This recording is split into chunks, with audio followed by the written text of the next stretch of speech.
Algumas pessoas que viram que eu postei sobre uma palestra que eu participei sobre reforma política pediram se eu poderia fazer um resumo do que foi abordado nesse evento que foi organizado pelo Partido Novo. O Partido Novo, ele tem uma proposta de liberalismo econômico baseado na escola austríaca, que significa o quê? Menos peso do governo, com tantos impostos e pouquíssimos serviços, e mais a força do cidadão. Tanto que a política deles é não ter políticos, né? Então todas as pessoas que se candidatam é um cidadão comum como eu e você. Eu sou afiliada ao Partido Novo, isso significa o quê? Que eu contribuo, mas com R$ 28 por mês, para ajudar o partido, para que ele possa realizar as ações necessárias, mas eles também têm para mantenedores, que significa o quê? A pessoa pode ajudar desde R$ 1 até quanto ela quiser. Então, é um partido que não aceita o dinheiro do governo, né?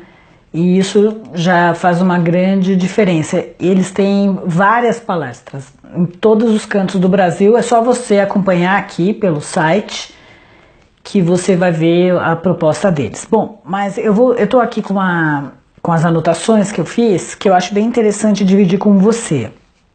Então foi aí no FEComércio,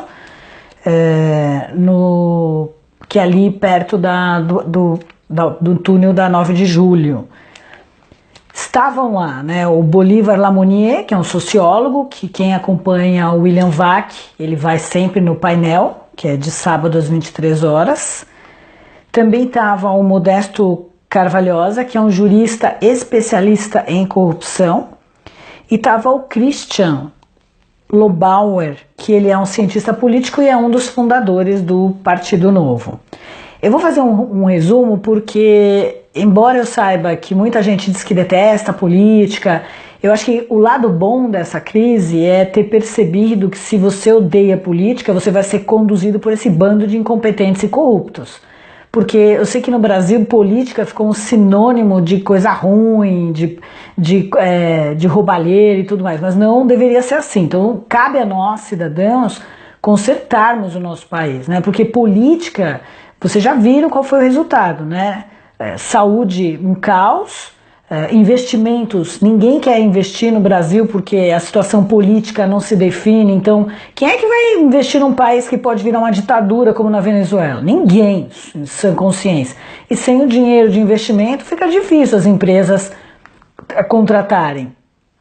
Esse monte de desemprego é reflexo de erros de políticas econômicas e da corrupção, porque a corrupção quem paga é eu e você, né? Porque eles roubaram, levaram o dinheiro que deveria ser das estatais, digamos assim. Por isso que também a privatização é um negócio ótimo, né? Porque diminui a corrupção, porque a corrupção se dá através das estatais.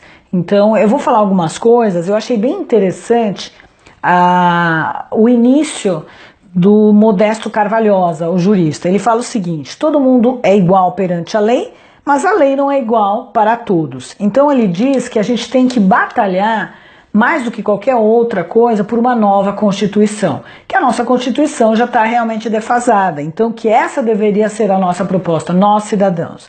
Então aqui eu vou falar o que cada um deles deu de sugestão em relação à reforma política. Eu vou falar primeiro sobre o Modesto Carvalhosa, que é o jurista especialista em corrupção. Então a primeira coisa é acabar com o fórum privilegiado. Por quê? Os bandidos se escondem através disso, né? Eles nunca vão ser pegos e vocês já viram a quantidade de crimes que prescreveram, desde Maluf até mais um monte de gente. A segunda coisa é a desproporção política. Eu não sei se você já reparou, mas já deve ter reparado, por que o Senado, quer dizer, o Congresso, o Senado e os deputados, acaba que a bancada do Norte, Nordeste e Centro-Oeste tem mais peso do que a do Sul e do Sudeste.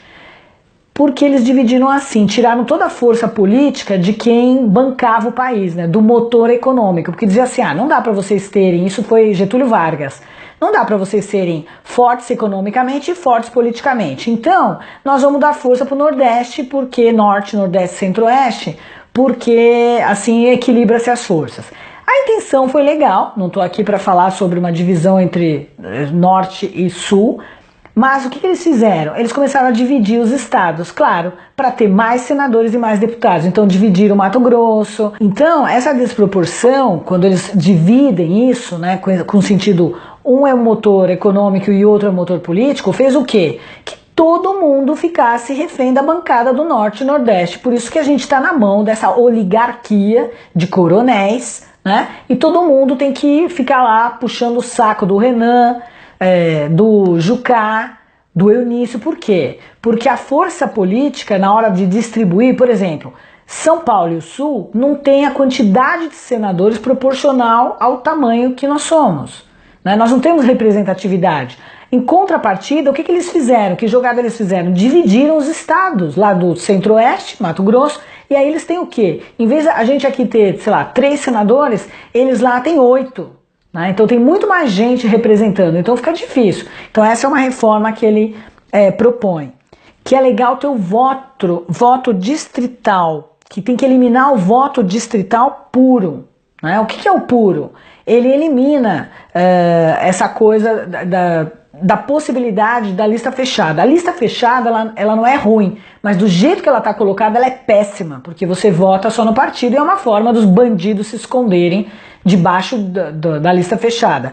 Então ele diz que o bom é o voto distrital misto, porque você vai votar no seu distrito, e aí o candidato vai ter que fazer o corpo a corpo, e não essa coisa de não sei quanto tempo na televisão. Ele vai ter que fazer o corpo a corpo com o seu eleitor. Então você vota no candidato e ao mesmo tempo vota na legenda. Então são 2 votações, que é o que agora eles não querem. Outra coisa que ele acha que tem que eliminar é essa coisa do Congresso, né? Eles nunca perguntam pra gente nada. Então ele fala que tem que ter referendos, em especial quando eles estão legislando em causa própria. Então quando eles estão se defendendo, que nem agora, a lista fechada, tudo que eles defendem fora o privilegiado tem que consultar a população. Acabar com os cargos de confiança, que é uma fortuna. Então, por exemplo, um senador salta de 30 mil de salário e vai para 300, com um monte de cargo de confiança, carro, isso e aquilo. Então tem que eliminar isso. Então, cargos tem que ter concurso público, sim. Fim do fundo partidário, porque aí é que entra o caixa 2, sobras de campanha, e os caras roubam pra caramba. E não sei se você sabe, né, o fundo partidário sai do seu dinheiro, do imposto que você paga, né, para os governos. E é milhões que poderiam estar ajudando a educação e tudo mais. Não, a gente está patrocinando a baderna deles em campanhas eleitorais, hotéis 5 estrelas, viagens de jatinho e tudo mais. Emendas parlamentares têm que ser eliminadas, porque o que eles fazem? Os senadores, os deputados, eles vão lá e não tem dinheiro, ele cria uma emenda. Só que toda vez que ele está propondo que vai ter uma emenda, a gente tem que ficar sabendo, quer dizer, eles vêm e querem dinheiro, então eles vão lá e criam uma emenda e arrancam o dinheiro da gente à força. Então eles não podem votar esses projetos sozinhos.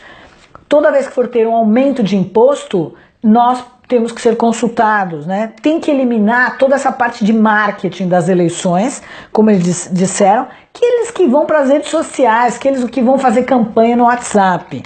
Outra coisa que ele falou, distribuição tem que ser igual de horário eleitoral entre os partidos. Nada de um partido grande fica 3 horas falando e o outro nanico fala 1 segundo.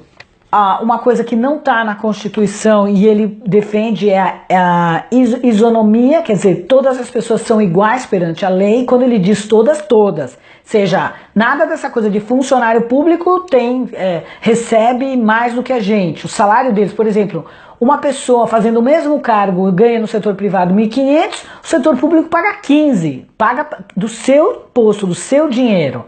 Inclusive, a aposentadoria, quem está pagando deles somos nós, os nossos impostos do setor privado. Então, quando ele diz isso, todo mundo é igual, seja policial, seja médico, seja homem, mulher, tem que ter isso na Constituição. Os direitos e obrigações também tem que ser iguais, óbvio também aqui, né, sem diferenciar se é setor público, privado, enfim. Eliminar a estabilidade no setor público, que é ótimo, gente. Infelizmente, eu sei que não são todos que são do setor, reforço, não são todos que são do setor público, são folgados, Mas muita gente faz corpo mole sim, porque nunca pode ser mandado embora. E aí o que a gente vê? Esses caras são arrastados de um bairro para o outro, porque são tão ruins que nem o líder quer ele ali. Então eles ficam tirando daqui para lá. E esse cara sabe que trabalhou ou não trabalhou, ele vai ganhar igual, vai se aposentar igual, vai ter tudo igual. Então ele diz que é o seguinte, com isso, essa coisa deles não poderem ser demitidos por incompetência, eles exercem aquela coisa que todo mundo reclama, né, do serviço público, aquele poder, aquela raiva, eles destilam, não todos, repito, em cima das pessoas. A outra coisa, acabar com as mordomias, né, que eu acho que é bem interessante mesmo, cargo e função, super cargos, super salários, tem que acabar com isso, né? Então, o que eu repito, 300 mil, um senador com cargos, com servidores, cargo oficial, é um absurdo. Serviço de saúde para toda a família, mesmo depois, se eu não me engano, continua para filhos, para esposa, e sem limite. Quem de vocês, mesmo na empresa, tem um plano de saúde que você pode usar ilimitado? Não existe, né? E quem que paga? Nós, né? Então, ele acha que tem que tirar os corruptos, isso nós todos concordamos, né? E não continuar se perpetuando no poder, porque com a lista fechada eles querem o quê? Que os corruptos continuem se perpetuando no poder, né? E o povo ignorante vai lá e vota no nome do fulano que ele lembra. Então, tem que tirar os corruptos, não tem mais que votar nesses candidatos.